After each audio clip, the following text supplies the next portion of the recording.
திமுக வந்து தலைவர்களால் உருவாக்கப்பட்டது. அதுதான் திமுகவுக்கும் அதிமுகவுக்கும் இருக்குது.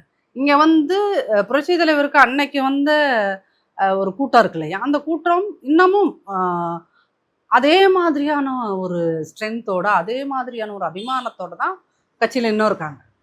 இந்த கட்சியால், அதாவது அதிமுகவால் 5 பைசா வந்து அந்த தொண்டருக்கு லாபம் இருந்திருக்காது மேடம்.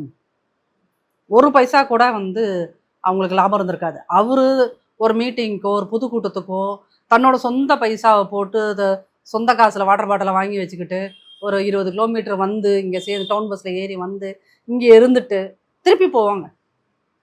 சரிங்களா?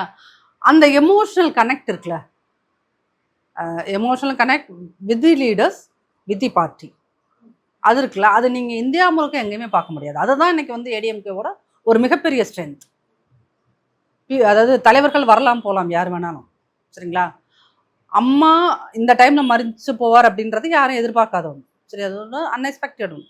அப்போ நடந்த போது எல்லாரும் இங்கே வந்து அதிமுக அழிந்து போய்விடும்னு சொல்லாத வாய்களே இல்லை.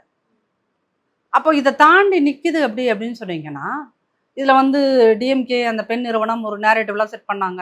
இத்தனை தோல்விகள் கண்ட எடப்பாடியார் என்னென்னமோ நேரேட்டிவ் செட் பண்ணாங்க. ஆனால் அதெல்லாம் உடைச்சிட்டு நின்றுட்டு இன்னைக்கு ஸ்ட்ராங்காக நிற்கிறது இருக்குல்ல, அது வந்து இட்ஸ் அ மேஜிக். இந்த மேஜிக் வந்து யாரால் நடந்தது?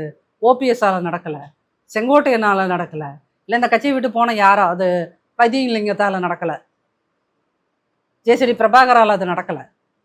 இது யாரால் நடந்தது? இது தொண்டர்களால் நடந்தது. அப்போ வந்து ஒரு கட்சியோட ஸ்ட்ராங் பேஸ் அப்படிங்கிறது வந்து கேடர்ஸ் தான். தொண்டர்கள் எவ்வளோ தூரம் வந்து அந்த கட்சி மீது அந்த இரட்டை இளம்ங்கிற ஒரு சின்னம் இருக்கு இல்லையா, அது வந்து ஒவ்வொருத்தரும் வந்து அது மேலே ரொம்ப எமோஷ்னலி அட்டாச்.